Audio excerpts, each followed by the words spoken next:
Hey, I'm Andrew Rannells, and you're watching the Broadway.com show.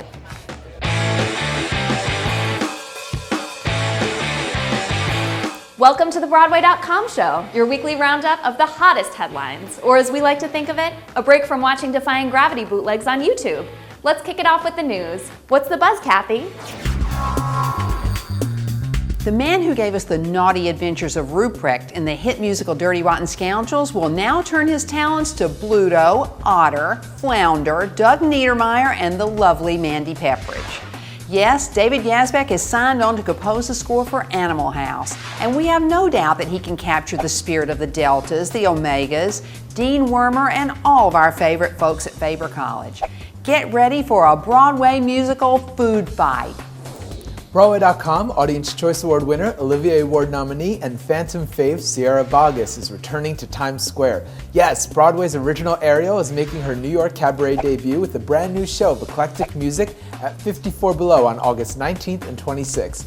Oh, Sierra, how we were wishing you were somehow here again in NYC, and now here you are, part of our world. As Condola Rashad departs the trip to Bountiful for the arms of Orlando Bloom and Romeo and Juliet, her seat on the bus next to Tony winner Cicely Tyson is being filled by Adepero Oduye as of July 16th. Oduye is a Broadway newbie who made a name for herself in the stunning Pariah, but she probably looks familiar to you for playing Annelle opposite Rashad's Shelby in the recent TV reboot of Steel Magnolias. Welcome aboard, Adepero. Listen up, Jersey Boy fans, because there's a new big man in town. Well, make that two, actually. Dominic Scaglione Jr. and Joseph Leobueri will alternate in the role of Frankie Vallis in the Broadway company of the Tony Award-winning musical beginning July 30th. The two actors will replace Tony winner John Lloyd Young, who originated the role and will say bye bye bye baby for the third time to the Broadway hit on July 28th. Want to get a sneak peek at the new Broadway musical written by Sting? Yeah, so do we. The soulful rocker will premiere music from The Last Ship during a special series of concerts at the Public Theater starting September 25th. The show is expected on Broadway next year with a book by John Logan and Brian Yorkey about the English shipbuilding community where little Sting grew up. Until then, beg, steal, or borrow to get a seat down at the Public. See you there. My name is Anika Noni Rose, and you are watching the Broadway.com show. Thumbs up to Broadway actress Uzo Aduba, who's continuing her scene-stealing spree in Netflix's latest binge watch, Orange is the New Black. Aduba is hilarious as Crazy Eyes, a persistent inmate who won't rest until she gets her prison wife. From Godspell to Off-Broadway's Venice, we've loved getting to know this sensational actress. And now you can too, over and over and over again. Thanks, Netflix. Thumbs down to ABC Family. For months, the network has been leaving us in the lurch about one of our favorite shows, Bunheads, the ballet dramedy starring Tony winner Sutton Foster. The clever, moving, and addictive series got tons of buzz and decent ratings in its first season, but the network still won't commit to renewing it for a second. With rumors of the set being torn down and cryptic tweets from Sutton Foster, this really isn't looking good.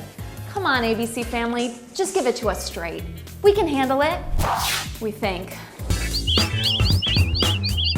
Remember how Laura Osnes documented buying Santino Fontana, that little fish, over at Petland Discounts at 8th Avenue on her Princess Diary vlog? And how that little fish became the internet sensation known as Herman the Fish? Looks like Fontana has returned the favor and gifted his gorgeous co-star with her own, pet? Osnes tweeted, "Hey Santino Fontana, thanks for capturing a gnat in my jelly bean jar for me tonight. I will treasure it forever, and I've named it Vermin." Oh Santino, a gnat is not the way to win over a princess. You can follow the Broadway leading lady at Laura Osnes, and we're sure Vermin the Gnat will pop up on Twitter soon too.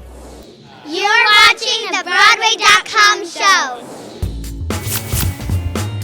For the 15th year, Broadway Barks took over Schubert Alley as dozens of stars lent their support to founder Bernadette Peters for the annual Dog and Cat adoption event.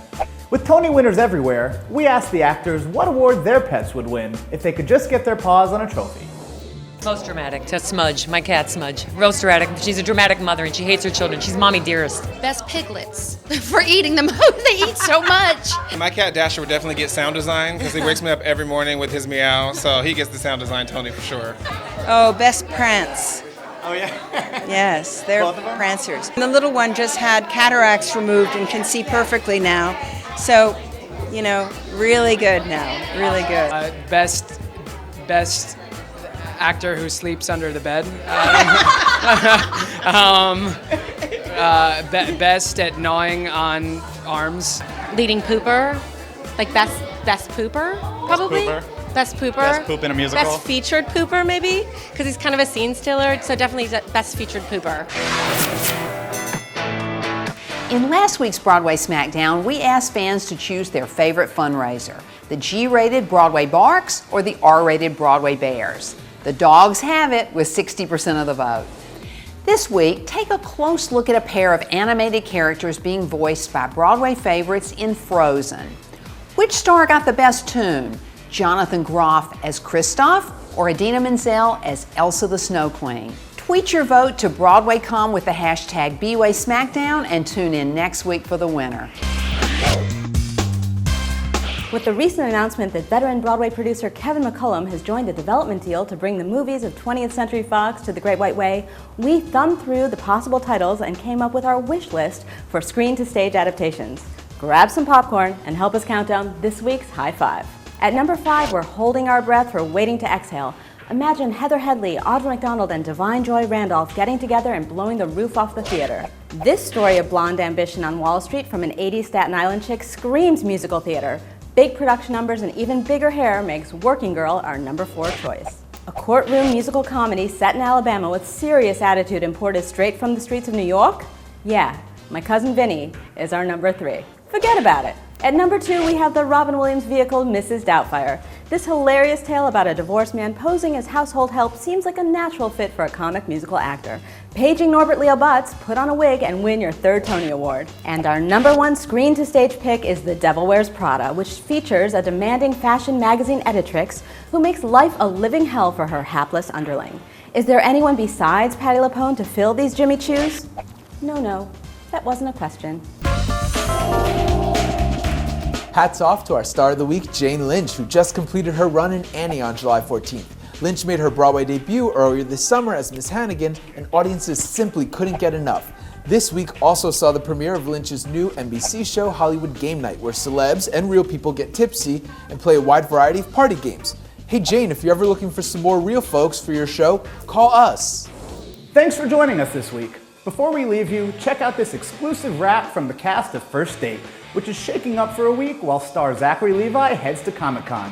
See you next time on the Broadway.com show. Please be advised that Zachary Levi will not appear at this performance.